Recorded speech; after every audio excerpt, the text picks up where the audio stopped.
Good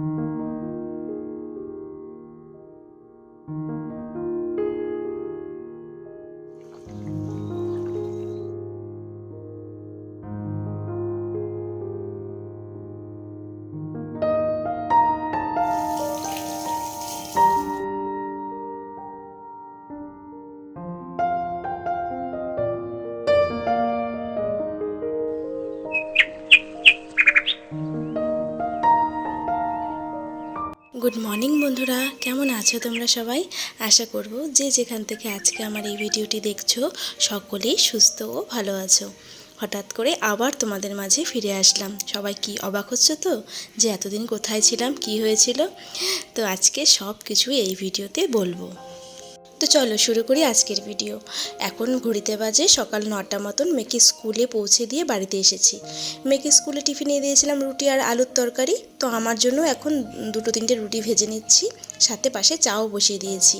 মানে মেয়েকে স্কুলে দিয়ে এসে তারপরে নিশ্চিন্তে মনে আর কি ব্রেকফাস্টটা করব।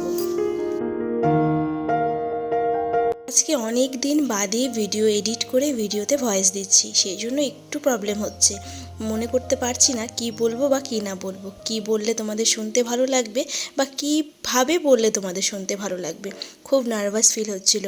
জানি না আজকের ভিডিওটা তোমাদের কতটা ভালো লাগবে, তবুও চেষ্টা করব আমি আমার বেস্টটা দেওয়ার। কারণ অনেক দিনের অভ্যেসটা ছেড়ে গেছে, তো সেই বলতে পারো 2-3 মাস তো হয়েই গেল যে আমি ভিডিও দিই না।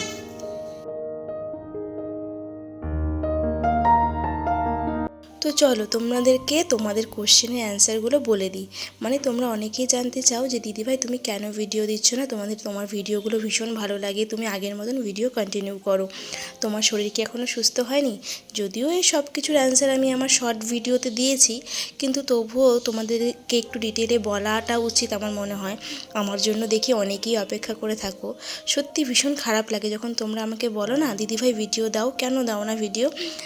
ভীষণ খারাপ লাগে যে এত দূর পৌঁছে গেছি, একটা তোমাদের মনে কোনো না কোনো জায়গায় হয়তো আমি একটু হলেও জায়গা করে নিতে পেরেছি, সেখান থেকে তোমাদের আবদারটা আমি রাখতে পারছি না।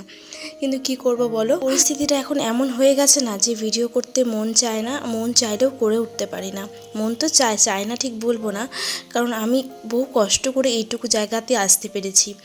তো সেখান থেকে দাঁড়িয়ে যখন সব কিছু ওলটপালট হয়ে গেল, ভিডিওটা বন্ধ করে দিলাম, তো তারপরে আর ভালো লাগে না। নিজের প্রতি সত্যি মনে হয় যে কিছুই যেন জীবনে করতে পারবো না আমি, আমার বোধহয় সমস্ত পথ এখানেই শেষ হয়ে গেল।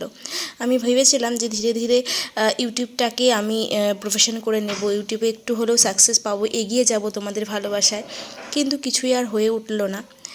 আসলে এই যে শরীর খারাপটা হয়েছিল সেটা কোনো গুরুতর শরীর খারাপ নয়, জাস্ট মানে কি বলো তো, রাতে ঠিক মতন ঘুম হতো না, তো সেই কারণে আমার অ্যাসিডিটির প্রবলেম, বুকে ব্যথার প্রবলেম প্রচণ্ড বেড়ে গেছিলো। তার সাথে ছিল লো প্রেশার এবং শরীরে প্রচণ্ড উইকনেস, এবং এই সমস্ত রোগ আমার হওয়ার একটাই কারণ ছিল এই ইউটিউবে ভিডিও করা।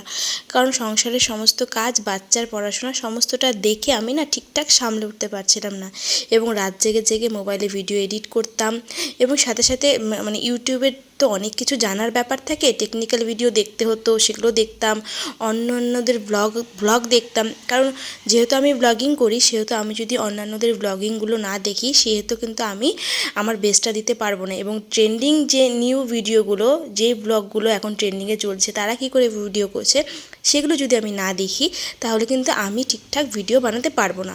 তো সেগুলোর উপরে একটু রিসার্চ করা, এই সময় এগুলো সব করার কিন্তু একটাই সময় পেতাম, সেই রাত্রেবেলা। তার সাথে ভিডিও এডিটিং থাকতো, সব কিছু সমস্ত কিছু। তো আমার রাতে ঘুমোতে অনেকটা লেট হয়ে যেত। অনেক চেষ্টা করতাম যে তাড়াতাড়ি ঘুমিয়ে পড়বো, কিন্তু হ্যাঁ, কোথাও না কোথাও সেটা আমি ব্যর্থ হতাম, পেরে উঠতাম না। তো সেখান থেকে দাঁড়িয়ে ওই দীর্ঘদিন রাত জাগা, এবং সকালে তো উঠতেই হয় যেহেতু বাচ্চার স্কুল থাকে, সেখানে তো আর আমি সকালে বেশি টাইম ঘুমাতে পারি না। এই সমস্ত দীর্ঘদিন চলতে থাকতে থাকতে তারপরে আমার শরীরটা একদমই খারাপ হয়ে গেল। আর বুঝতেই পারছো, যেই কাজটা করছি সেই কাজটা করতে গিয়ে যখন কোনো আমার বেনিফিট হচ্ছে না, কিন্তু উপরন্তু আমার শরীরে ক্ষতি হয়ে যাচ্ছে, তো সেটা কি আর ভালো বাড়ির লোক কি মেনে নেবে বলো? তো তো সেই নিয়েই হাজব্যান্ড প্রচণ্ড রাগারাগি করে, কারণ এরকম যদি বেশি দিন চলতে থাকে ধীরে ধীরে আমি বেশি অসুস্থ হয়ে পড়লে সংসারটাকে কে সামলাবে বলো। তার উপরে তো এই যে ডাক্তার দেখানো, রিপোর্ট করা, প্রচুর টাকা খরচ হয়ে গেছে।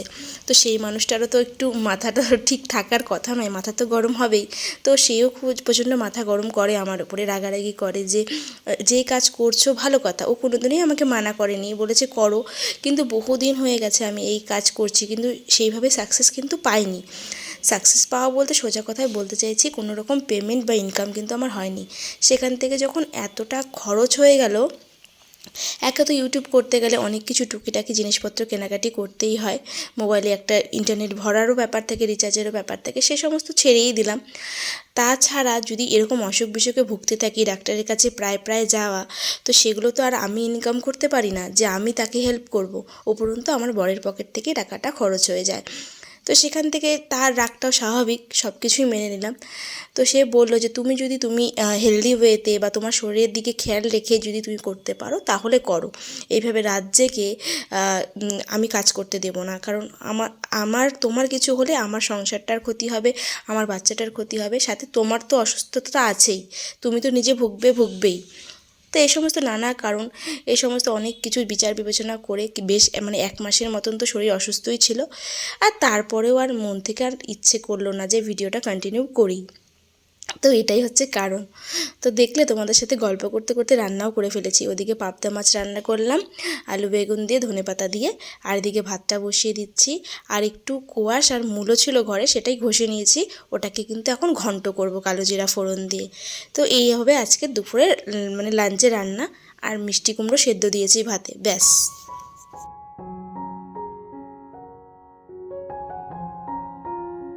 তো বন্ধুরা, আশা করি তোমরা বুঝতেই পারছো যে আমি ভিডিও কেন দিচ্ছি না। তার সাথে ফ্যামিলিতে আরও কিছু কারণ আছে যেগুলো এখন মানে এই সময়ে আমি তোমাদের সাথে শেয়ার করতে পারছি না। সব কিছু তো ওপেনলি এরকম সোশ্যাল মিডিয়াতে শেয়ার করা যায় না। যদি কোনো দিন পারি অবশ্যই শেয়ার করব, কিন্তু সেটা একান্তই একদম ফ্যামিলিগত ম্যাটার, যেটা এরকম করে ওপেনলি বলা যাবে না। তো সেরকমও কিছু একটা কারণ আছে, তো সেটা না হয় নাই বললাম, কিন্তু সেটার জন্য ভিডিওতে কোনো এফেক্ট পড়েনি আমার। তো মেনলি আমি যেই কারণে ভিডিও দিচ্ছি না সেটা কিন্তু পুরোপুরি ক্লিয়ার করে বলেই দিলাম।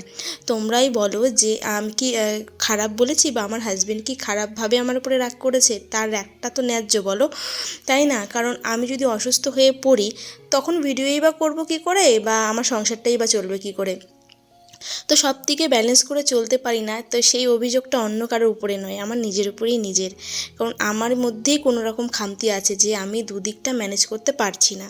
আগে কিন্তু এরকম হতো না, প্রথম প্রথম যখন ভিডিও করতাম সব দিকেই আমি ম্যানেজ করতাম, কিন্তু ধীরে ধীরে জানি কেমন হয়ে গেল, মানে আমি যেন সব দিকটা সামাল দিতে পারছি না, মানে সমস্ত কিছু ব্যালেন্স করে উঠতে পারছি না। দিনে 24 ঘন্টা সময় পাই, সেটাও যেন আমার কাছে কম পড়ে যাচ্ছে। রাত জেগে জেগে 1টা 2টো 2:30 অবধি কাজ করতে হচ্ছে। তো এই অভ্যেসটা তো ঠিক নয়।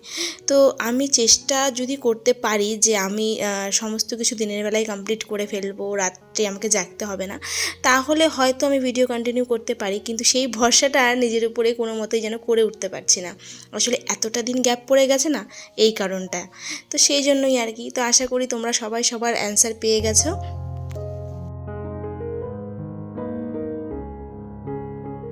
এদিকে সকালের জলখাবার, দুপুরে রান্নাবাড়ি সমস্ত কিছু কমপ্লিট। এখন ঘরের টুকিটাকি কাজ, ওই ঘরের ক্লিনিং, ঘর মোছামুছি এই সমস্ত করে স্নানটা সেরে ফেলবো।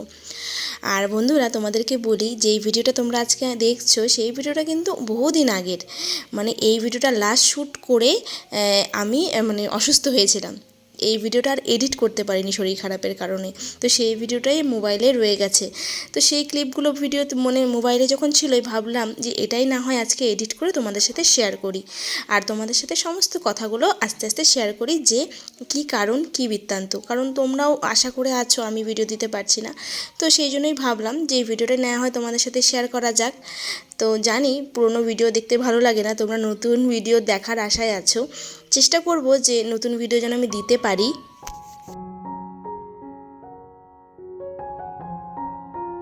এখন তোমরা অনেকেই হয়তো ভাবতে পারো তাহলে আমার ভিডিও না দেওয়ার বা না করার কারণ আমার হাজব্যান্ড, কারণ আমার হাজব্যান্ড আমাকে পারমিশন দিচ্ছে না ভিডিও করার। কথাটা একেবারে সত্যি নয় বা একেবারে মিথ্যেও নয়, সত্যিই তাই। ও আমাকে পারমিশন দিচ্ছে না কারণ ও বলছে যে আমি সুস্থ থাকি সেই দিকে খেয়াল রাখতে, ভিডিওটা ওর পক্ষে জরুরি নয়। ও বলছে এমন কোনো টাকার আমার প্রয়োজন নেই যে তুমি অসুস্থ হয়ে ভিডিও করবে, এমন কোনো টাকার কিন্তু মানে পরিস্থিতি নেই যে করতেই হবে কাজ। যতটুকু আমার ইনকাম ততটুকু দিয়ে কিন্তু আমরা ডাল ভাত খেয়ে চলে যেতে পারছি, তো আশা করি ভবিষ্যৎ দিনেও পারবো। কিন্তু হ্যাঁ, তুমি করো না সেটা আমাকে বলেনি একবারও, কিন্তু তুমি যদি করতে পারো নিজের শরীর ঠিক রাখে তাহলে অবশ্যই করো। কারণ আমি আমার কষ্টের রক্ত জল করা টাকা ইনকাম করে আনবো, তারপরে তোমার এই সমস্ত কাজের জন্য সেই টাকাগুলো আমাকে ডাক্তারের কাছে দিতে হবে, তখন তো আমারও খারাপ লাগে। কারণ আমাদের মতো সাধারণ মধ্যবিত্ত ঘরে না, আমাদের ইনকামটা মানে খুব একটা হিউজ পরিমাণ নয় যে আমাদের কোনো রকম ব্যাপার নেই, মাসে যদি 4-5 হাজার টাকা এমনি চলে গেলেও কোনো ব্যাপার নয়। মাসে যদি আমাদের 500 টাকাও এক্সট্রা খরচ হয়ে যায় না, ভীষণই গায়ে লাগে। তো তার দিকটা তো চিন্তা করতে হবে। সে সকাল থেকে সন্ধ্যা অবধি সেই পরিশ্রম করে টাকা ইনকাম করে, সেই টাকাটা যখন আমার পিছনে এইভাবে খরচা হয় বিনা কারণে, আমার দোষে, তো তার রাগটাও ন্যায্য। তো জানি না কি করব, আমি চেষ্টা করব যে সবটাই যেন আমি ম্যানেজ করতে পারি। আসলে দোষটা আমারই, আমি বললাম না, অভিযোগটা আমার হাজব্যান্ডের উপরে না বা ফ্যামিলির কারোর উপরে নয়, আমার নিজের উপরেই নিজের। আমি চাইলে হয়তো সব কিছু ব্যালেন্স ঠিক মতন করতে পারি, কিন্তু ওই যে একটা নেশা জেগে গেছে যে আমাকে ভিডিও কোয়ালিটি আরও ভালো করতে হবে, আরও ভালো করতে হবে। সেই জন্য আমি একটু মোবাইলে বেশিক্ষণ সময় কাটাচ্ছিলাম। তো সেই করতে করতে না আমার যেন সব কিছু একটা তালগোল পেকে গেছিলো, আমি সামঞ্জস্য বজায় রাখতে পারছিলাম না। তো এটাই হচ্ছে মেন কারণ। তো চলো, এদিকে দুপুরে স্নান করে ওদিকেই ভিডিওটা স্টপ করেছিলাম, তারপরে আর কিছু শ্যুট করিনি। সন্ধ্যাবেলা সন্ধ্যা দিচ্ছি, সন্ধ্যা দিয়ে চাটা খাবো। তো আজকের ভিডিওটা এতটুকুই, এখানেই তোমাদের সাথে শেষ করছি ভিডিওটা। আশা করি তোমাদের ভালো লাগবে এবং সমস্ত কিছু উত্তর তোমরা পেয়ে যাবে। আমি চাইবো আমি যেন তোমাদের কাছে পুরো এনার্জি নিয়ে ফিরে আসতে পারি, এইভাবে যেন ভিডিও কন্টিনিউ করতে পারি। তোমরাও প্রে করো যাতে সব কিছু যেন আমি ব্যালেন্স করে সুস্থভাবে তোমাদের সামনে আবার ফিরে আসতে পারি। তো বন্ধুরা, সবাই সুস্থ থেকো, ভালো থেকো, টাটা।